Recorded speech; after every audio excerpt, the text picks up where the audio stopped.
শত বাধা বিপত্তি পার করে বেঁচে থাকার নামই জীবন। আর ছোট এই জীবনটাতে এখন সুখ পাচ্ছি না, আমি জানি আর কখনো সুখ পাবই না। তবুও বুকের মাঝে আপনাদের এই একটুকু ভালোবাসার আশাতে কিন্তু জীবনটা নিয়ে বেঁচে আছে। সত্যি তো এটাই, যদি আত্মহত্যা মহাপাপ না হতো তাহলে আমার মতো কত হাজার হাজার ছেলে নিজের জীবনটা দিয়ে দিত। তো যাই হোক, আজকে আমরা চলে গিয়েছিলাম 24 নগরে একটা মেলাতে। আর আজকে যেহেতু নববর্ষ, এর জন্য আমি পাঞ্জাবি পরেই গিয়েছিলাম। এখানে গিয়ে দেখা হয়ে যায় আমার একটা ভালোবাসার মানুষের সঙ্গে। তো তার সঙ্গে দেখা করার পরে আমরা আবারও চলে যাচ্ছিলাম। আর এই পুকুর পাড়টা দিয়ে হাঁটতে অনেক ভয় লাগছিল, তবুও আস্তে সুস্তে আসলাম।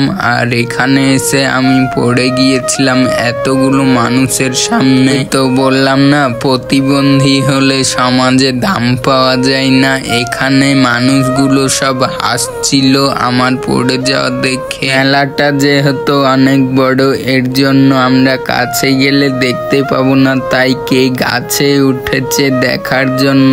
আর আমরা একটু আগিয়ে গিয়ে দেখছিলাম আসলে এই মেলাতে ঐতিহ্যবাহী একটা খেলা হয়, আর যে খেলার নাম বনশি গাড়া।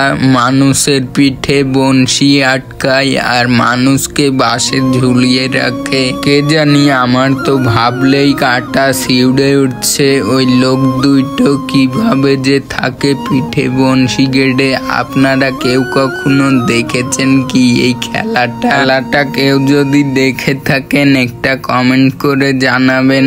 আর এই ভিডিওটা ভালো লাগলে পেজটা ফলো করে আমার পাশে থাকবেন, ভিডিওটা একটা শেয়ার করে দিবেন। সত্যি বলতে এটা কিন্তু একটা হিন্দুদের মেলা ছিল, আর আমরা গিয়েছিলাম এই খেলাটা দেখার জন্য।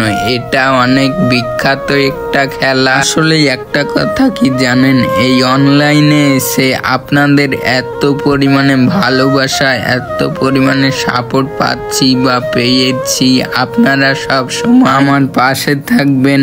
এখানে আবার বাসায় যাওয়ার সময় একজন ভালোবাসার মানুষের সঙ্গে দেখা হয়ে যায়। আসসালামু আলাইকুম আমার ভালোবাসার মানুষগুলো। তো আপনারা যে আমাকে সত্যি এত বেশি সাপোর্ট ভালোবাসা দিচ্ছেন, সত্যি আমি অনেক খুশি।